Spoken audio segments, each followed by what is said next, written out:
Here we are going to write the structures for the names that are given to us for the compounds. So the first one is 1,3-dichloropentane. Pentane tells me that I have a 5-carbon chain. So 5 carbon, 1, 2, 3, 4, 5. That's my 5 carbons. And on the first carbon, I have a chlorine. And then on the third one, I have a chlorine. Okay, so 1,3-dichloropentane. Easy enough, okay, for the first one. The next one is a little bit longer, and so I look at the end first, which is octane. So I have 8 carbons here. So let me draw that first. So 1, 2, 3, 4, 5, 6, 7, 8.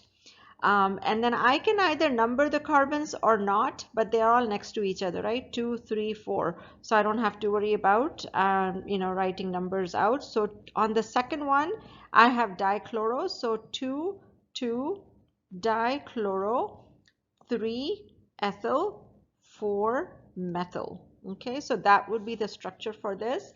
Now I want to kind of go over this with you just a little bit so that you don't forget this part of it. Okay, and so that is that when you're drawing the structures out, okay, so let's say you were drawing the methyl group on the 4th carbon or wherever it is. Okay, so make sure that you draw the methyl group out here, okay, so that it looks pretty. Don't draw it here. Okay, so which means that if you draw something like this, it looks awkward. Okay, so if you had 2 substituents on something, that's a little bit different. Okay, so for example, if you were drawing 2 things on it, that's a little bit different. All right, but if you are trying to draw something like this that is on the 2nd carbon, that looks really awkward. Okay, so try not to do this and try to draw your structures nice and open and in the proper bond angle. Not that this is not the proper bond angle, okay, because there is a hydrogen here obviously, okay, but since we don't draw hydrogens out, we need to make sure that our carbon structures look nice and neat. Okay, let's go on to the next one, and that is trans 1-chloro 2-methyl cyclopentane. So cyclopentane, let's go ahead and start with that first. So that means I have a 5-carbon ring, cyclopentane, 1-chloro 2-methyl. So I can again start wherever I want in a ring. So 1-chloro 2-methyl. Now since it says that it is trans, I need to go in opposite directions. Okay, so let me go ahead and take care of this right here. Because it's trans, and so which means that the 2 hydrogens are going in the opposite directions.